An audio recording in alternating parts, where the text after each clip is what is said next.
Kulon Progo Media Binangun Cemerlang TV.co.id. Kembali update kisah perjalanan hidup Ki Singlon atau Ki Sodewo putra dari Pangeran Diponegoro yang merupakan senopati tangguh.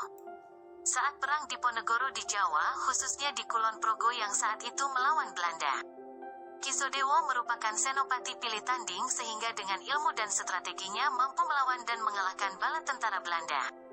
Dikisahkan oleh narasumber Sarwanto Hadiprojo bahwa Ki Sodewo saat kecil bernama Raden Singlon, namun setelah dewasa dan berganti nama menjadi Ki Sodewo merupakan nama pemberian ayahnya bernama Pangeran Diponegoro.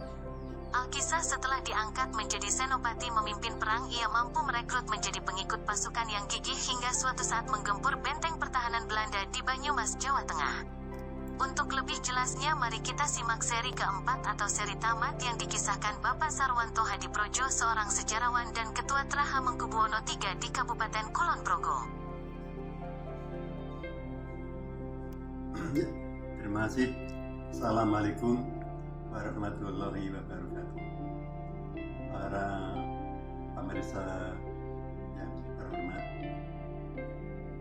kami ingin melanjutkan cerita sejarahnya putra Pangeran Diponegoro, yaitu Raden Mas Sodewo, atau semula bernama Raden Mas Singlon, atau kalau di Kulon Progo sekarang itu terkenal dengan Ki Sodewo. Baiklah, kami ingin melanjutkan cerita yang lalu. Kita pernah bicarakan tentang Pangeran Diponegoro, Raden Mas Sodewo, Alitasa Sentot, Prawiro Tejo ketika melawan Letnan Gil, yaitu di Banyumas. Bahkan itu adalah Ki Sodewo adalah yang menang. Itu bulan yang lalu kita telah membicarakan masalah itu.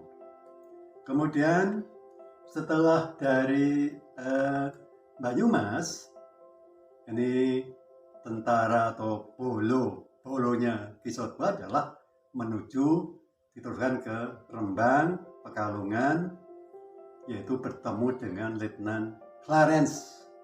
Ini juga berperang, tapi alhamdulillah Clarence ini adalah yang tiba yang kalah. Terus teruskan ke markas company, yaitu di Magelang. Nah, Raden Mas Singlon atau Ki Sodewo itu memang didampingi oleh Pangeran Joyokusumo I, Ki Tembi, Ki Kuta, dan Ki Iroyuto. Kemudian dari Magelang ke Ndekso bertemu dengan Demang Panter. Demang Penter, bukan Panter, Penter. Ki Demang ini juga berperang dengan bala tentaranya Ki Sodewo, yaitu dengan Ajian Brojo Musti. Ini adalah Ki Sodewo yang menang. Ini cerita dulunya. Kemudian setelah dari Ndekso, ini teruskan ke Beku, Kalitawan, ini menemui Nyai Ageng Serang untuk menyerang benteng Belgia, yaitu bentengnya company. Ini tempat itu di sebelah barat Kulon Progo, Kali Kulon Progo di Kali Kulon sana. Sedangkan dari pihak Belanda itu adalah mengutus pada orang yang bernama Aras Langu. Alhamdulillah Aras Langu ini bisa kalah juga dengan kegigihan bala tentaranya Ki Sodewo. Nah, juga ada Jenderal Hendrik.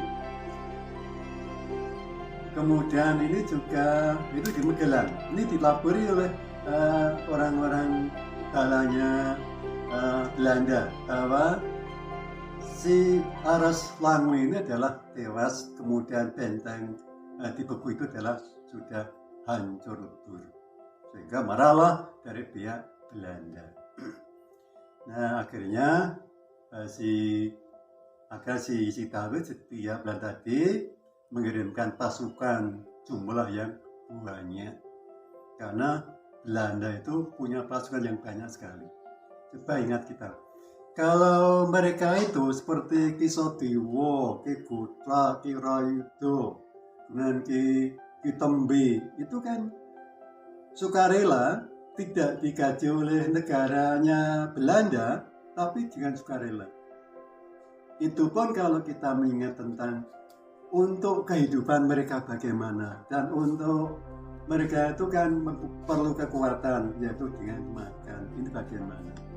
Ada seorang yang bercerita bahwa Pangeran Diponegoro serta rombongannya itu adalah untuk makan harian itu adalah ada supri dari Sangon, yaitu dengan diantar yaitu growel. Jadi makanan growel itu sudah makanan pada zaman penjajah, jadi sudah lama. Akan makan apa kalau sudah makan yang semacam itu? Karena di Pulau Jawa itu cuma banyaknya adalah pohon-pohonan atau buah-buahan seperti bili, uwi, dan ketela. Ketela kemudian dibuat oleh mereka yang ahli membuat growel, kemudian dibuat growel. Itulah kekuatan mereka, kekuatan para pahlawan-pahlawan yang tanpa digaji oleh negara itu jadi dengan makan apa dari itu saja dibantu oleh masyarakat. Tanpa dibantu oleh masyarakat, mereka akan segera makan. Jadi begitulah kegiatan-kegiatan pahlawannya Ki Sodewo itu dengan gigih berjuang di tengah masyarakat untuk membantu pada masyarakat. Jadi para pendengar yang berbahagia, memang begitulah kalau kita itu berpikir sepanjang masa. Ingat pada zaman penjajah, ingat ya, negara kita itu bukan negara beragam. Tanah air kita itu dijajah oleh Belanda saja sampai bertahun-tahun. Coba 350 tahun. Bahkan orang-orang pribumi ini adalah bermusuhan dengan orang pribumi itu sendiri. Seperti Pangeran Diponegoro, Raden Singlon atau Ki Sodewo, Ki Gutra, Ki Tembe, itu kan perangnya itu perang dengan warganya sendiri. Yaitu mereka itu adalah orang-orang yang pro dengan Belanda. Mereka tidak kenal seperti apalah orang-orang kalau warga kita itu merdeka. Tapi ya karena ingin mencari keuntungannya sendiri. Pertama mungkin dijadikan pejabat, digaji yang banyak, sehingga itu berani memerangi bangsanya sendiri. Inilah merupakan suatu pelajaran, Pak. Bermanfaat pelajaran bagi kita sendiri. Bahkan kita tuh mereka sudah berapa tahun, sudah lama. Itu pun untuk masyarakat itu juga masih ada orang yang belum merasakan merdeka, merasakan kemerdekaan itu.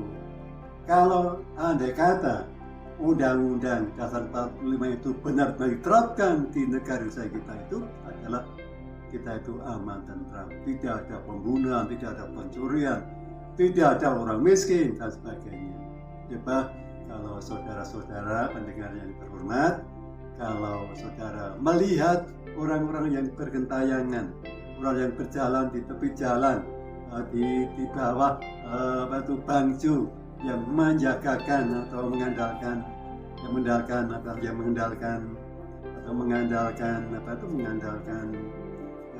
pemberian dari orang lain, ini adalah merupakan suatu keberhasilan bagi kita semua. Bapak itu saudara sekalian.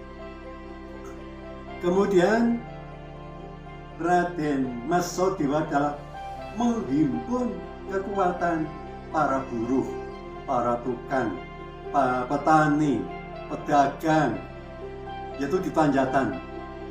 Jadi untuk menghimpun kekuatan Ki Sodewo tadi untuk melawan penjajah, maka Ki Sodewo juga menghimpun masyarakat dari berbagai kalangan, baik dari tukang, dari petani, pedagang, itu berduyun-duyun untuk membantu Ki Sodewo itu. Berarti juga betapa besarnya Ki Sodewo itu berperan di tengah-tengah masyarakat, khususnya di Kulon Progo ini. Oleh karena itu, para hadirin yang terhormat, betapa gigihnya para pahlawan-pahlawan yang tanpa diakui oleh Belanda pada waktu itu. Gigih sekali untuk mengenyah, yaitu pahlawan yang dari Belanda itu.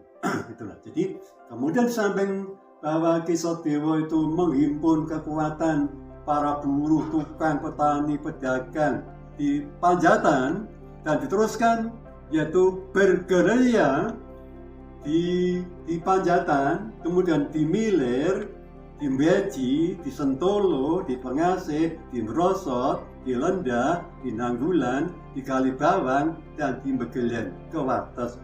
Itulah kegiatannya Ki Sodewo untuk mengabdikan diri kepada masyarakat tanpa bantuan masyarakat yang peduli terhadap untuk mengenyahkan penjajah tidak akan mungkin. Itulah. Ya. Akhirnya pada suatu ketika ya, jadi perjuangan dari Ki Sodewo itu adalah di lingkup Kulon Progo sudah benar-benar mati-matian. Nah, dengan modal pada waktu dulu itu kan senjatanya itu cuma pusaka garis itu. Garis, kemudian bambu runcing, kemudian kesaktian. Maka orang zaman dulu itu hanya orang yang sakti, mengabdikan diri, berikan diri untuk bertapa dan sebagainya, untuk mencari kekuatan dari Allah yang kuasa. Jangan dihubungkan dengan agama. Bahkan ada orang mengatakan bahwa di antara keris, pusaka dan sebagainya itu adalah itu muslim. Itu karena pada zamannya berpuasa selama 40 hari 40 malam, berapa bernajak kepada Allah untuk mohon kekuatan. Itu pun sekali minta kuasa juga kepada Allah yang Maha Kuasa, bukan dari apa? Dari jin dan tidak. Nah, ini untuk mengenyahkan yaitu penjajah-penjajah dari tanah air kita itu. Jadi kita harus mengakui bahwa air kita itu memang milik kita bersama, milik kita bangsa kita itu, sehingga ada salah satu pada zaman dulu itu memang giginya berjuang. Pada zaman dulu itu memang bukan negara Pak, bukan negara Indonesia, tapi masih berbentuk kerajaan-kerajaan seperti kerajaan di Kutai, kerajaan di Bali, kerajaan di Madura, kerajaan di Cirebon, kerajaan di Banten, kerajaan di Palembang. Nah, itu kan bersatu, semua itu ada yang mengenyahkan, yaitu agar jangan sampai para atau Belanda penjajah itu adalah menempati di Nusantara kita itu. Jadi setelah Raden Singlon tadi berjuang mati-matian dan arena perjuangan itu kecuali di urutan Kali Progo sana, jadi dari Kalibawang ke selatan sampai ke Merosot, ini memang untuk kancahnya perjuangannya Ki Sodewo bersama-sama teman-temannya yang berdekat. Juga tidak kalah ketinggalan di arena Kali Progo. Ini terkenal di Kali Serang dari mana itu? Ini di sebelah wetan Pasar Wates, Gadingan dan sebagainya sampai ke sana itu juga sebagai arena yaitu perjuangannya Ki Sodewo. Nah, pada waktu itu salah satu andanya adalah namanya Ki Werkso Sosrobau. Ki Werkso Sosrobau itu adalah anaknya Belanda. Kebetulan Ki Werkso Sosrobau itu adalah seperguruan dengan Ki Sodewo, bersama-sama yaitu ke Megelen mengasuh kawruh atau ilmu yaitu Adi Ponco Sono Jati. Ya, ketika Ki Sodewo itu berperang dengan Belanda, karena diketahui yaitu Ki Werkso Sosrobau itu mengetahui kelemahan dari Ki Sodewo itu. Nah, ini bagaimana? Akhirnya Ki Nalika Bungkutga itu kan berperang dengan Belanda, akhirnya Ki Sodewo adalah terpanggal lehernya. Ini kan diketahui oleh Ki Werkso Sosrobau yang laknat, yang menjunjung tinggi kepada Belanda, rahasia Ki Sodewo adalah terjebak diketahui oleh Ki Werkso Sosrobahu itu. Walaupun Ki Sodewo itu memang dibantu oleh beberapa pahlawannya, sepertinya Ki Worokerti, Ki Josuto, dan Ki Sodewo sendiri. Tapi karena sudah terlanjur diketahui oleh Ki Werkso Sosrobahu bahwa keabsahannya Ki Sodewo satu-satu jalan agar Ki Sodewo itu bisa meninggal, maka harus dipisahkan antara kepala dan kemungnya ini dipisahkan. Bahwa peperangannya Ki Sodewo dengan Ki Sosrobahu dan Belanda adalah, menurut cerita dari nenek moyang saya, adalah di Mirin. Di situ ada buk kereta api, itulah kancahnya Ki Sodewo berperang di situ.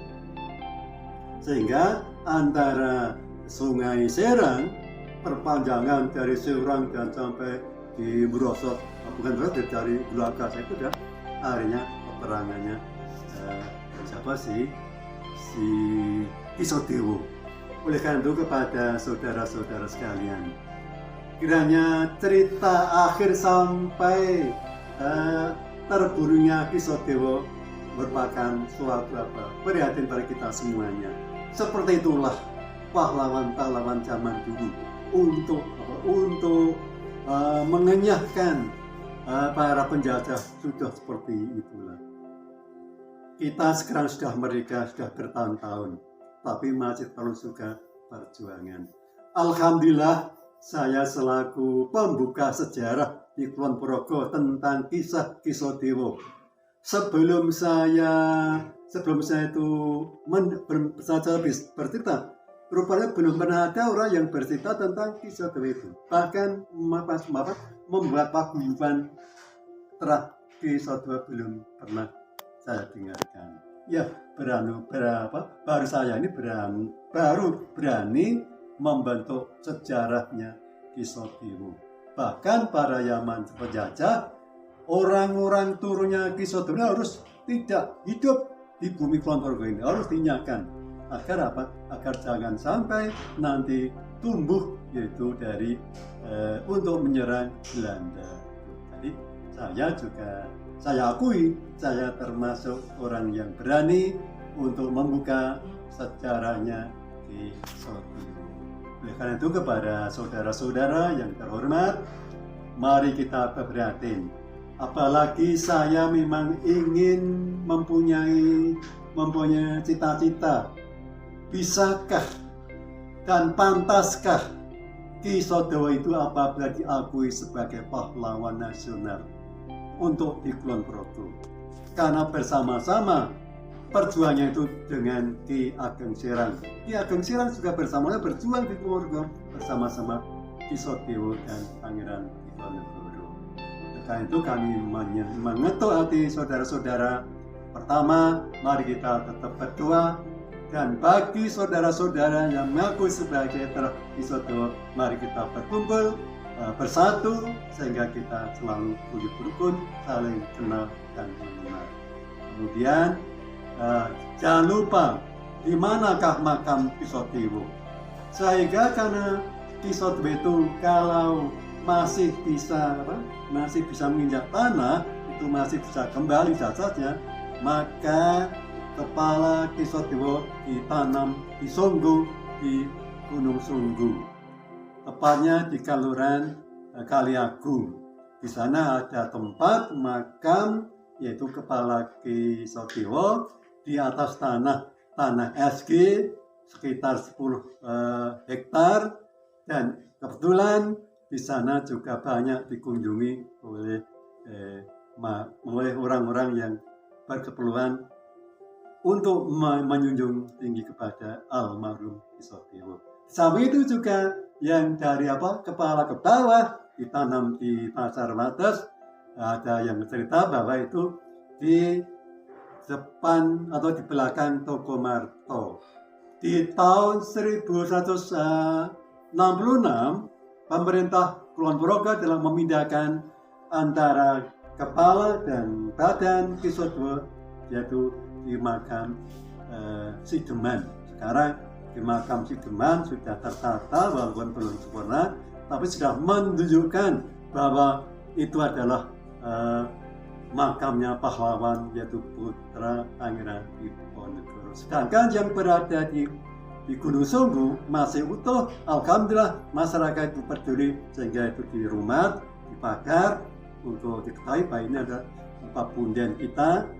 Saya pun juga ingin merencanakan kalau bisa nanti makam yang berada walaupun merupakan suatu petilasan, ini alangkah baiknya kita rumat, kita rukti yang baik-baik. Karena ia pun juga merupakan salah satu di antara sosok dari Pangeran Diponegoro, dari Raden Singgon itu, Pak. Jadi dengan itu kami menyentuh hati para saudara-saudara, lebih-lebih terah dari Ki Sodewo yang berada di manapun juga. Semoga tergetuk hatinya untuk menjunjung tinggi kepada almarhum Ki Sodewo itu. Lebih-lebih mari kita berdoa kepada saudara-saudara kami yang peduli untuk mengusulkan sebagai pahlawan nasional, ini mudah-mudahan berhasil.